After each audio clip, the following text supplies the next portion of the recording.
Quick ask. Subscribe now, then let's jump in with the numbers. You don't need a headline to know Georgia feels different in 2025. The Atlanta skyline still glows over the connector at night. Cul-de-sacs in Gwinnett, Cobb, and Cherokee still line up with the same brick and vinyl, and the oak-lined streets in Savannah and Augusta still look like postcards. But the sound around housing has changed. Saturdays that used to feel like a stampede now feel like a pause. You pull up to an open house that would have been overflowing 3 years ago and notice too many empty spots on the street. Inside, the agent isn't juggling 20 sets of buyers. They're refreshing their phone, straightening the same stack of flyers, stretching small talk a little too far. Drive back home and scroll your feed, and the pattern is right there. Coming soon has turned into price improved. Under contract in 48 hours quietly disappears, replaced by motivated seller and closing cost help. If you've caught yourself thinking, something broke in this market, you're not imagining it. In 10 Georgia metro areas, bidding wars didn't slowly cool off. They died almost overnight. This video is where we map where that stampede ended and what that really means for you today personally. Roll the tape back a few years, and Georgia looked like the cheat code of the map. While coastal buyers were getting punched in the face by million-dollar starter homes, Atlanta offered tech, film, and Fortune 500 paychecks with suburbs that promised more house for less. Remote workers zoomed into meetings from bonus rooms in Gwinnett and Cherokee. Retirees targeted ranches near Savannah or Augusta. In secondary metros like Columbus and Macon, suddenly felt like smart, overlooked value plays. Cheap money, stimulus, and investor cash turned that story into a frenzy. 20 offers on one house, appraisal gaps casually covered, inspections waived in good school districts because waiting felt scarier than overpaying. Then the environment flipped. Rates spiked. Insurance crept up. Property taxes adjusted to yesterday's boom comps. Gas, groceries, and utilities all pulled harder on the same paycheck. The exact same Lawrenceville Colonial or Smyrna townhome that felt tight but doable at 3% now feels like a brick backpack at 7%. Georgia didn't lose its draw.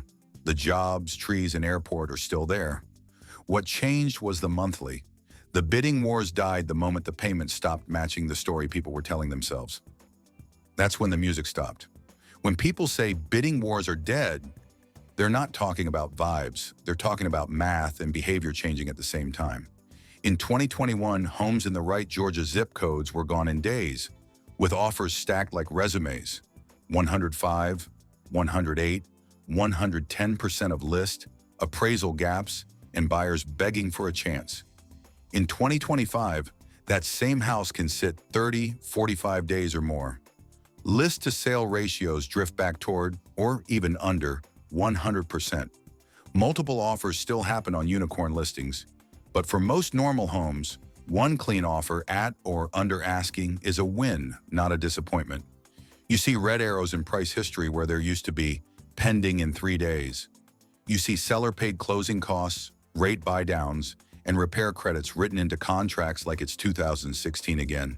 You see more deals falling apart at inspection, appraisal, or financing because buyers finally feel allowed to say, no, this doesn't work for my monthly.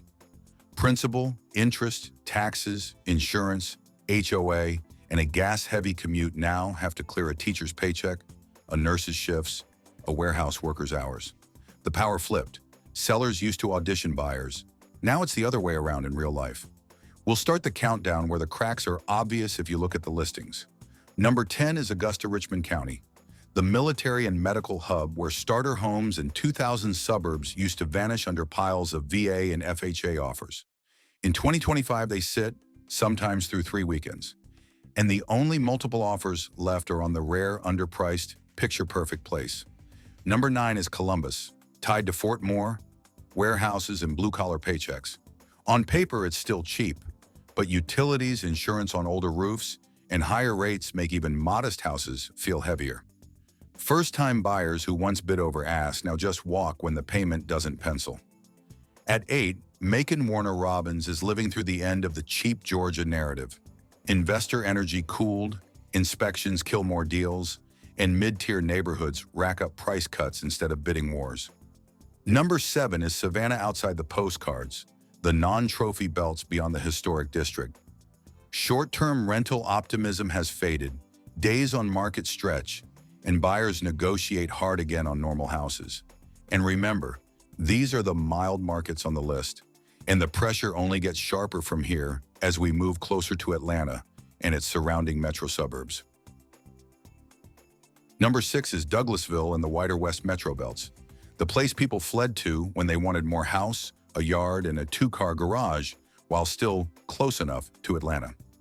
In 2021, buyers swallowed the drive and the gas. In 2025, those same costs plus higher utilities and a bigger mortgage turn stretch offers into will pass, so overbids quietly disappear. Number 5 is South Fulton, Union City, and Fairburn, where investors and first-time buyers once swarmed anything that penciled on paper.